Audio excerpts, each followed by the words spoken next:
Story 1. I know someone who does not necessarily regret having a child, but definitely regrets having to deal with their former spouse when it comes to parenting. Story 2. I did not realize how much childhood trauma I had suppressed. Trying to parent while reparenting yourself is emotionally exhausting. I suppose it is the pressure of constantly wanting to do better and questioning if I am. Story 3. It is hard work, especially if your marriage fails and you become a single parent or only parent without support, lose your job, and then develop mental health issues from all the stress. I am in my 50s now and love them very much, but it almost destroyed me to get to where I am. I was in my 30s with 2 degrees, steady employment, and married when we decided to have them. We both wanted them. Life can truly turn on a dime. Story 4. Relationship issues. I know someone who loves her children dearly. She gave up some of her dreams for her partner. Now that they are splitting up, she wishes she could move to Europe, for example. But she has 2 children with this man. So she would be separating him from the children, and he is a great father. Or she would basically be forcing him to follow her, which would be selfish. She is also trying to start a business, which is much harder as a single mother, even if she has the children only half the time. Story 5. I was content not to have children. Then I decided to have twins at 30. One has autism. She is great. She adds so much value to my life. But the nights of worry about her future, jobs, love life, and who will care for her when I am gone. It is such a deep pain. Cannot take it. I worry about her so much. I cannot put that weight on her sister. I just hold it. She has grown so much, and earlier predictions about her abilities have changed repeatedly. But my worry has been enduring. Story 6. One friend told me she regretted listening to the community when they said they would be there. Once the baby arrived, she was essentially a married single mother with no support, not even from the baby's grandparents. She was uncertain about having children and did not want to disappoint her partner. However, the outpouring of support when she expressed her apprehension made her reconsider. If I remember correctly, towards the end of her 3rd trimester, her husband started changing, and it got worse after the baby was born. She takes responsibility as well, but the sudden silence from everyone and the lack of presence and support from her husband still hurts. She is definitely one and done. Story 7. My friend does not regret having her child at all, but I think she deeply regrets who she had the child with. She also talks about how challenging it is and how it never stops. It is overstimulating, exhausting, and frustrating from what she describes, and she does not get breaks anymore. Parenting is a continuous job, harder than 24/7, for the rest of your life. I could not imagine doing it alone. Story 8. Feeling like you are going to make the same mistakes your parents made can be overwhelming. The moment you open your mouth and hear something your parents said come out can definitely make you second-guess everything. Story 9. No regrets here. I think my child has exponentially improved my day-to-day life and made everything richer. However, I will be honest, I am lazy and somewhat introverted. Even when I go out, I just want to sit, drink coffee, and watch people. The frequency with which I need to get up and do things is intense. I appreciate how much more active my daughter has made me. Now I get up and go out more often than not, and it is by choice. But I can completely understand someone else with a similar personality feeling differently. Story 10. In college, I read a study that 43% of parents do not actually like being a parent or do not like their children. Children require more time, money, and effort than you will ever imagine. It is not something you can turn off. So, while you can still love someone, it does not mean you will like every aspect of them. Story 11. It takes away a lot. Freedom, sleep, careers, intimacy, time, money, and health. Sometimes you do not know how bad it is until you are in it. Sometimes you do not know what kind of parent you or your partner will be until you become a parent. Story 12. I absolutely adore my children, but the constant worrying and day-to-day concerns like what's for dinner, needing money for various things, having to go places, filling out forms, and finding my belongings have caused mess and stress that have changed me from the positive, happy person I used to be. Story 13. The only regret I feel is when I have had a hard day with the children and I feel like I am not cut out to be a good mother. I question if I am doing damage to the children because my patience was completely depleted by the end of the day and I yelled. I regret that they have to have me as a parent who is trying very hard, but sometimes I just do not get it right. Story 14. Passing on debilitating genetic conditions. Eugenics is a complex issue. On one hand, it has been used as a tool of fascism. On the other hand, it is irresponsible for people with known genetic mutations or conditions to pass on and perpetuate those issues. Many children in need of love are waiting to be adopted. Choose adoption. Story 15. I love my child and would take a bullet for my kid, but I regret it because I don't have enough money. I thought I would eventually land the job of my dreams that would have given us a comfortable and safe life, but that didn't happen. If I didn't have the child, the little money I have would be enough to see myself through until I died. Story 16. I love my children very much, but I regret having them before establishing a long-term career. It has been a real struggle to find where I belong work-wise. I am still figuring it out now. Story 17. After leaving a high-demand Christian religion, you realize that having children and how many children was never really your choice. Story 18. I'm going to rephrase it as a struggle I have with each child versus regret. One of them is the complete opposite of me in terms of introversion and extroversion. I need quiet time, deep in my soul. He quite literally never stops talking, singing, humming, or tapping. It is beyond overwhelming at times. I know he can't help it. He is just naturally noisy, but there is no escaping it. My other child struggles with mental health. They are over 18 now, but it started young, and the teenage years were exhausting. It is hard seeing your child in pain and not truly being able to help. Behavior issues, managing medication, hospitalizations, school struggles, and so on. Having to come up with effective and creative consequences that get the point across, while also trying to love them through the struggle, and not getting schmoozed by teenage nonsense. It is all just hard. What do they say? I got my payback and then some. No regrets. Story 19. People do not realize how drastically they impact your life even on a day-to-day scale. People underestimate how much work they are, even as they grow older. People do not realize how much that can limit your options for numerous things in life. Story 20. I know a few people who love their children but realize it would have been much easier if they had only one. Story 21. A family friend was diagnosed with a serious illness when their children were just starting elementary school. Story 22. I wouldn't say I regret mine at all, but I have a very rare illness. I am not even sure if I can pass it to them, but it is possible. I really do not want this for them. I am 39 and in terrible pain all day every day.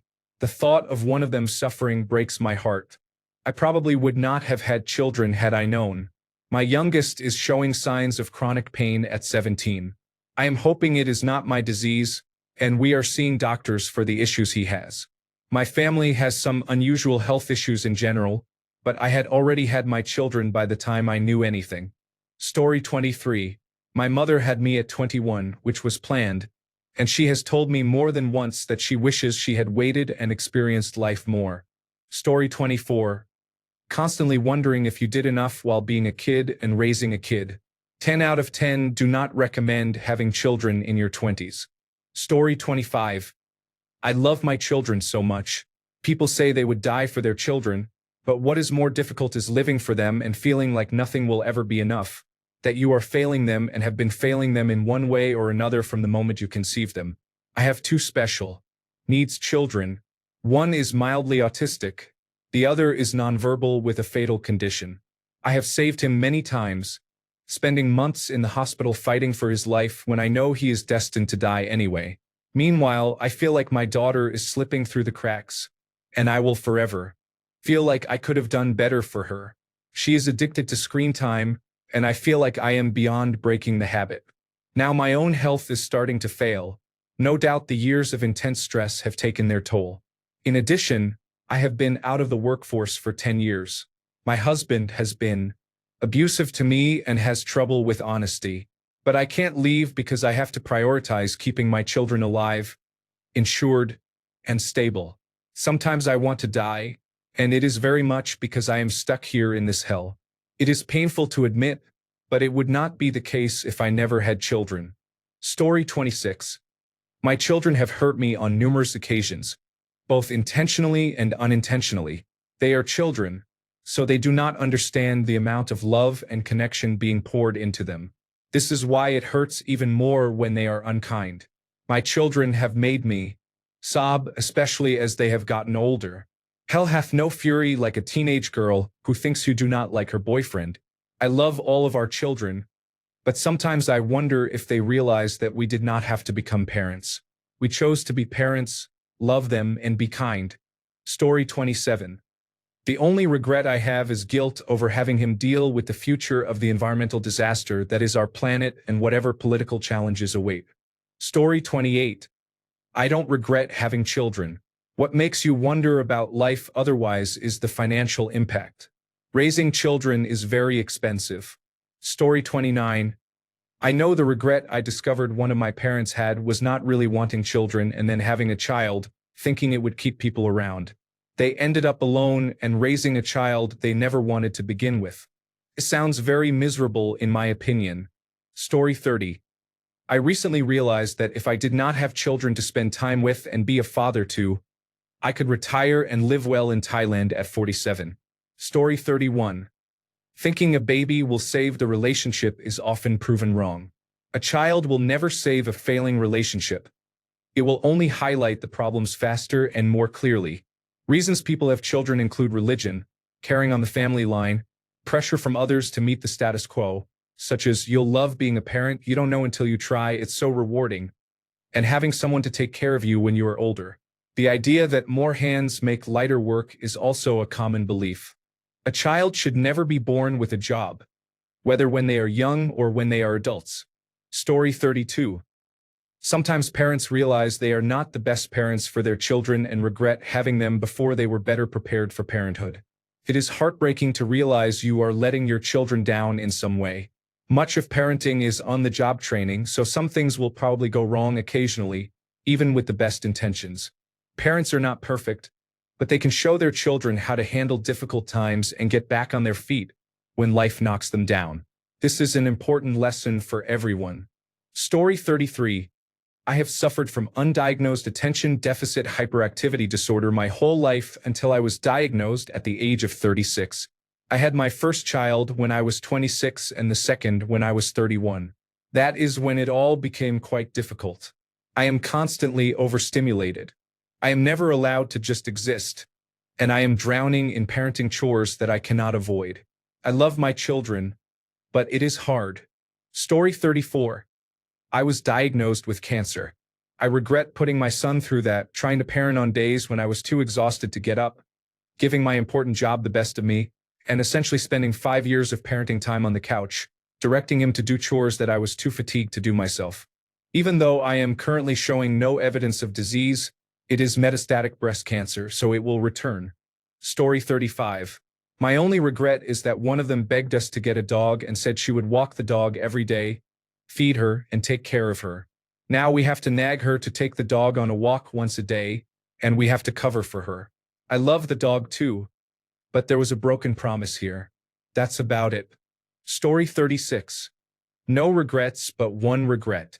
I was born with fetal alcohol syndrome and attention deficit hyperactivity disorder thanks to my mother's addiction. It was never treated or really addressed. My daughter has been diagnosed with attention deficit hyperactivity disorder and displays similar characteristics and mannerisms as I did when I was a child. They say it is not hereditary, but I believe it came from my DNA. I just wish that portion of me was more of a non-transferable coupon type of thing. We pass things down, both good and bad. Story 37. They did not realize that being a teacher and an aunt was enough. I knew this before having children and regretted it. Story 38. I wouldn't say I regret my children, because they are my two favorite people, and I am glad they exist. I think the world is a better place with them in it. However, I was not ready for them. I have always tried my best, but I was a teenager when my oldest was born and just barely out of my teens when my youngest was born. Sometimes I wonder what it would be like to have taken my 20s to establish a career and resolve my issues before having children. They are teenagers now, and sometimes I look at them and think, A is only 2 years younger than I was when he was born. And that is a complete mind shift. I feel like I really lucked out that they turned out so well. Story 39. The possibility of divorce happened here with a tough custody battle that nearly killed me. Also, sometimes worrying about them, whether in their childhood or as they become young adults, is difficult to shake. Story 40. Undiagnosed attention deficit hyperactivity disorder is so difficult. Plus, deconstructing at the same time as parenting, realizing I was a cycle breaker after having my child. Story 41. I love my children, but the damage done to my marriage is severe. I feel like I am basically an afterthought to my spouse and am largely ignored, the lowest priority. I miss having someone with whom I felt like a partner, feeling appreciated and desired rather than just like a paycheck. She gives the children her all, and then there is nothing left for me. The children are 9 and 10 years old. I am hoping it will get better as they grow up, or at least when we become empty nesters. Relationship studies show marital satisfaction declines after having children and often does not recover until the children leave home. I am counting heavily on that recovery. If it does not happen, I do not know what I will do. Story 42. Their neurodivergence exposed mine and their father's, which also flared up childhood trauma. We are working on learning better, but it is tough and almost broke me with other life events on top, including miscarriage, redundancy, and parents dying. I worry that we are harming them in other ways, the same ways, and that the world is in turmoil. Story 43. I preface this by saying that until I had my child, I did not understand how life regrets and the child would be wholly disconnected. I mean, I now know I could regret every other choice, event, and circumstance of my life, and my child would feel like they exist entirely outside of every piece of that. My child and everything about that human is housed above and separate from every other feeling, like the North Star above or something. That human is the star, only light and love. Everything below is separate but in the same book. My child has their own spot in my brain that is boxed away from everything else, and nothing else even touches that box. If I had known how my partner's family was going to be, I would have hesitated. If I had known how my father's other child was going to be, I would have hesitated. Not one member of my father's family publicly or privately acknowledged my child's first birthday. They have defended vile things said about the baby at 3 days old because saying something negative about the baby or the person would have caused them to get a bad text. I guess they can't explain it. Becoming a mother has been the loneliest, most disrespectful thing that has ever happened to me. I will forever regret bringing a human into this world who will eventually have to reconcile that family does not love him. Story 44. I have kids and love them dearly, but the one shade of regret I have is that, at least when they are little, the spontaneity of life is gone. You cannot just go on a holiday, quit your job, or even go on a long drive whenever you want without considering where they will be and how they will feel. Even if, like me, you are a person who hates planning, you must become a planner. Story 45. My beautiful, smart 20-year-old daughter inherited mental health issues from her father and me: borderline personality disorder, obsessive-compulsive disorder, bipolar disorder, and attention deficit hyperactivity disorder. She has been manic for the past few months and refuses medication because she feels fine. The worry is overwhelming. My brother had bipolar disorder and died by suicide at 28. I was not aware of mental health issues from her father's side of the family and did not consider my own side. It hurts to see her struggle. Story 46. Recognizing that day after day, I am basically failing my child. That is kind of rough. I know there are many parents out there who are worse than me. I know I do plenty of things right. However, there will be no shortage of stories to tell some therapist in 20 years. Story 47. I love my daughter and would die for her. However, I deeply resent that her biological father intentionally got me pregnant and abandoned me before the end of the first trimester. He did this to ensure I would not find another partner. He essentially weaponized my womb. I can be angry at him and still be happy that she exists. She is absolutely worth all the pain he caused me. Story 48. Scared to death I will have a baby girl and pass on my disease. I feel selfish just wanting boys because I would hate myself forever if I saw my hypothetical daughter suffer. Currently, I have one son. Thanks a bunch for sticking around till the end of the video. Remember to subscribe, and until next time, stay awesome and goodbye.